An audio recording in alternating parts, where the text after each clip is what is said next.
Welcome to the Tech Egg. Don't get scrambled. Enjoy the video. In this video, I will explain how to use Coinbase to buy Bitcoin in Canada. Create and verify your Coinbase account first, then enable two-factor authentication for security. Next, add a payment method like Interac e-transfer or a debit card to fund your account. After funding, select Bitcoin, enter the amount in CAD, review fees and confirmations, and place your buy order to complete the purchase securely. I will walk you through funding methods on Coinbase so you can choose what works best for you.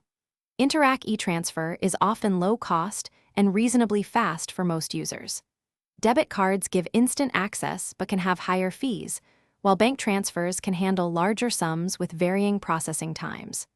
Always check estimated fees and limits in the app before sending funds to avoid surprises during your purchase. When you are ready to buy, go to Coinbase and pick Bitcoin as your asset.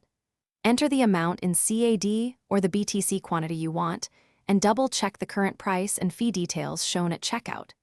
Confirm the transaction only after reviewing network confirmations and total cost. After buying, consider transferring large amounts to a private wallet for added control and security rather than leaving funds on an exchange. Thanks for watching. Consider subscribing if I helped unscramble your problems.